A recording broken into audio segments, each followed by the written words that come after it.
Nous avons des nouvelles d'OpenAI, la société qui fabrique ChatGPT.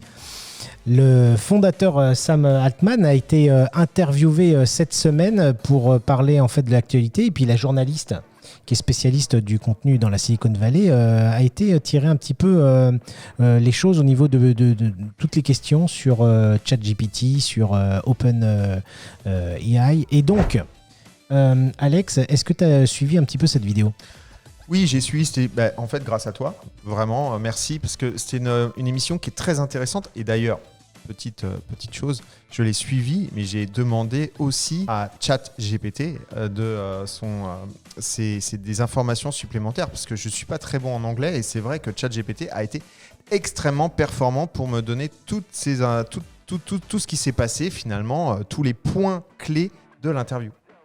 Oui, en fait, déjà, une grande chose, c'est qu'ils annoncent une formule professionnelle avec un abonnement payant. Vous avez dû remarquer, en fait, pour ceux qui l'ont utilisé en ce moment, que c'est un petit peu restrictif, c'est-à-dire qu'on n'a pas toujours accès ou c'est un petit peu ralenti.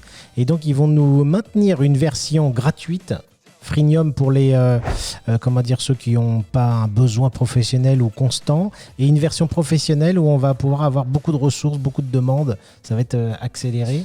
En fait, c'est exactement ce que j'attendais.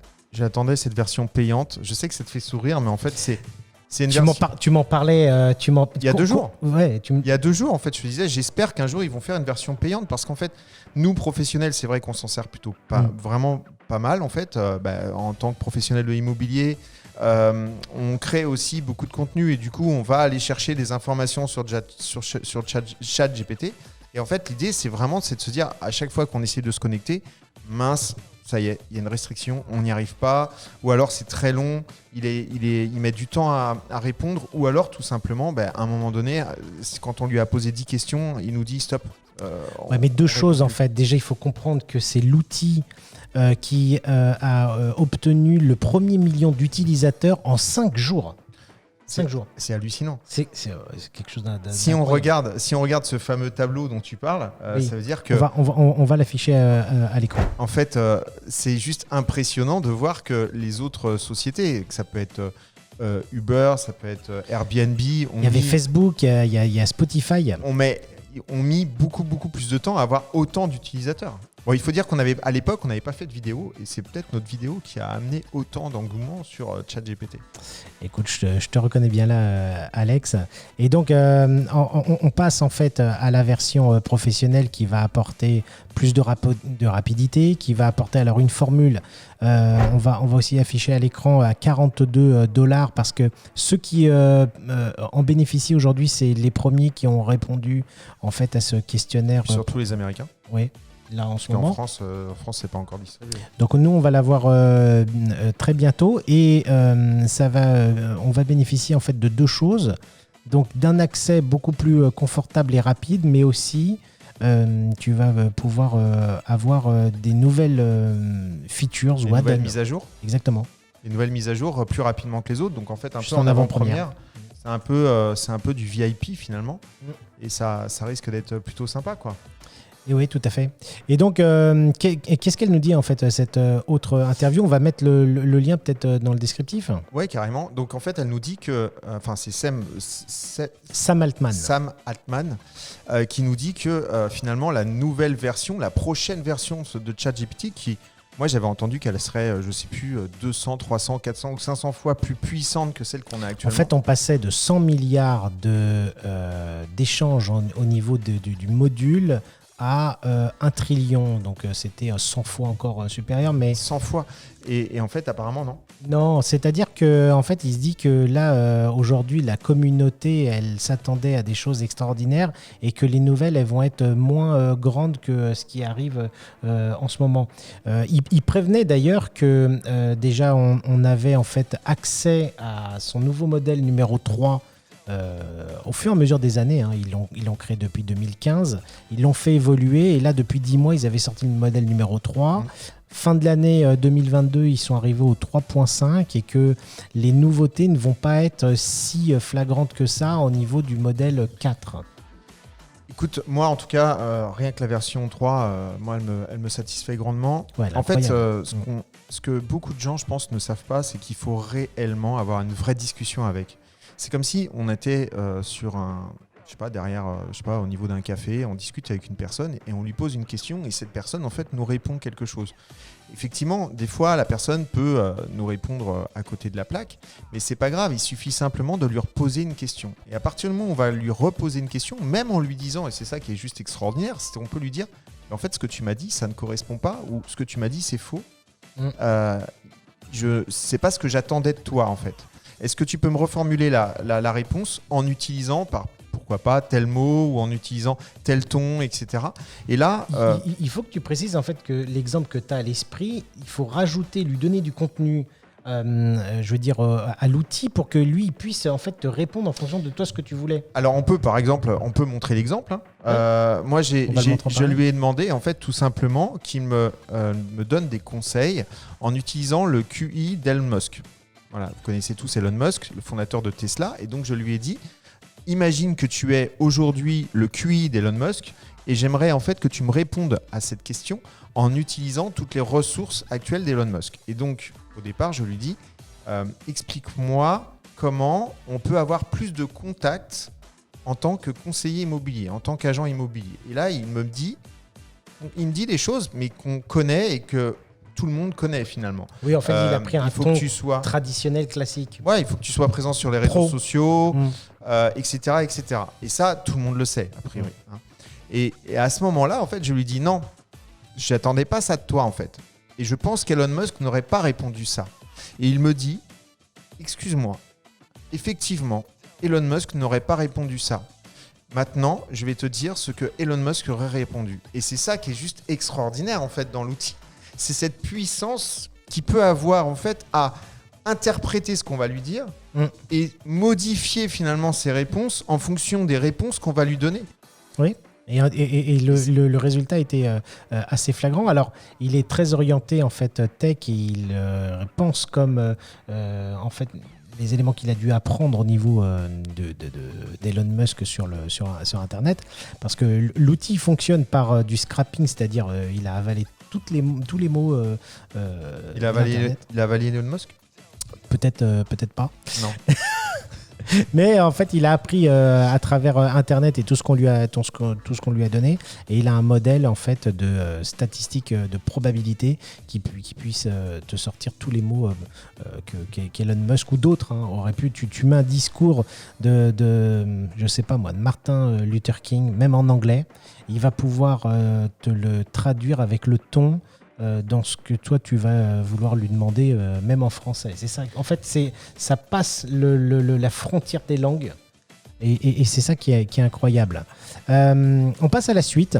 Ouais. Et il nous annonçait quelque chose je trouve de génial. C'est qu'on va rentrer dans un nouveau module. OpenAI a commencé au départ avec DALL-E. C'est le petit outil pour générer en fait des images, c'est-à-dire c'est du texte to image. Donc on tape dans un prompt l'image avec des caractéristiques, avec ce qu'on veut. Le texte. On peut avoir un ton réaliste, un ton de peinture, un ton de dessin animé ou un ton, la photo pris soit en photo. Oui, ça peut être un tableau, ça peut être une peinture, Oui. ça peut être n'importe quoi.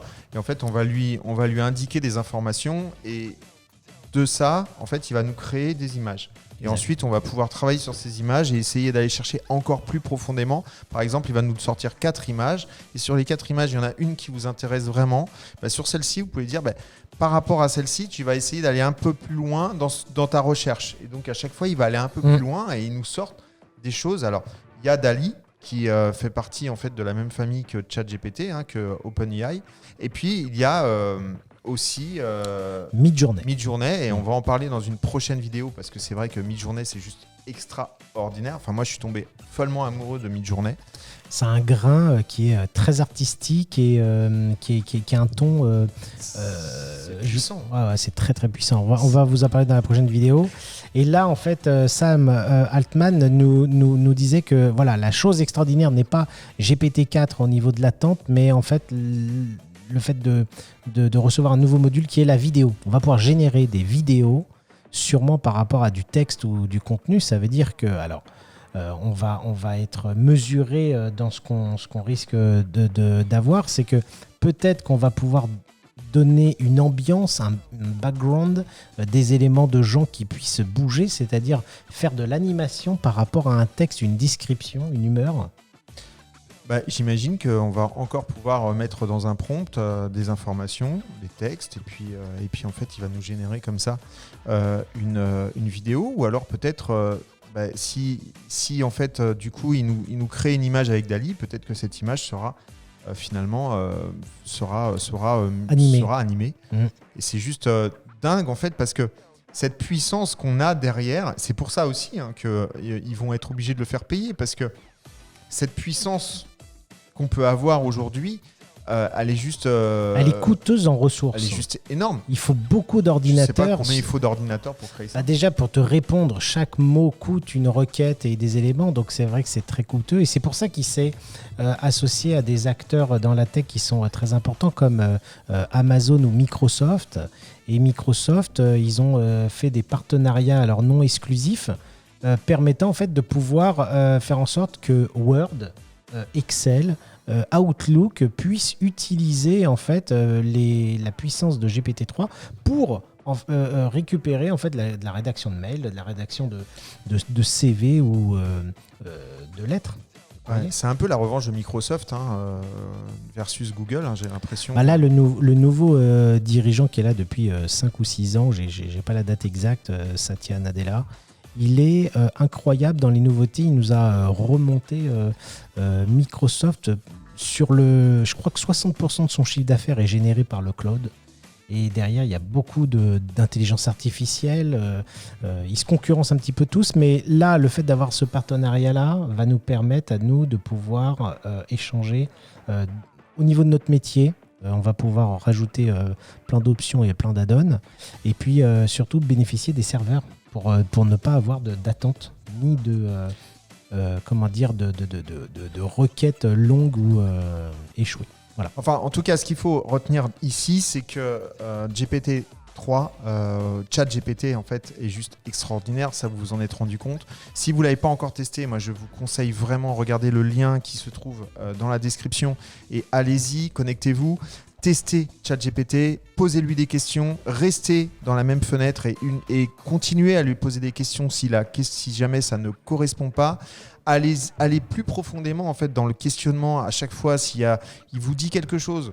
Par exemple, utilisez les réseaux sociaux. Vous pouvez aller plus loin en disant explique-moi quel réseau social je dois utiliser. Et là, il va aller vous dire Facebook par exemple. Et ensuite, vous pouvez lui poser la question. Ok, mais qu'est-ce que je dois faire autour de Facebook? Et il va continuer comme ça à aller chercher des informations, à vous donner plein d'informations. Les créateurs de contenu qui utilisaient plein d'outils comme Jasper ou comme des outils pour créer du SEO, aujourd'hui le remplacent par ChatGPT. Oui. Et donc, en fait, l'outil pour $42 en professionnel va faire gagner quelque chose comme un gain énorme. C'est juste énorme. Est-ce qu'il y avait autre chose encore, Olivier ? Non, là on a fait un résumé, on vous tiendra au courant de l'actualité. Dans d'autres vidéos avec Alexandre, on vous a fait un petit teasing, on va vous parler encore peut-être de l'intelligence artificielle, mais après on vous fera des liens avec le concret et comment on peut l'utiliser. Si la vidéo vous a plu, laissez un petit pouce bleu, indiquez-nous en commentaire ce que vous souhaitez peut-être qu'on fasse dans les prochaines vidéos, ça serait super. Et puis n'oubliez pas, mettez votre créativité en marche, c'est le plus important aujourd'hui, parce que les 10 prochaines années, on va gagner au moins 30 ou 40 ans. Je crois que ça va sortir à toute allure. Oui, c'est exactement. Je vous dis à très bientôt. À très bientôt, Alex. Merci, Olivier. Bye bye. Ciao. You and your candy cane.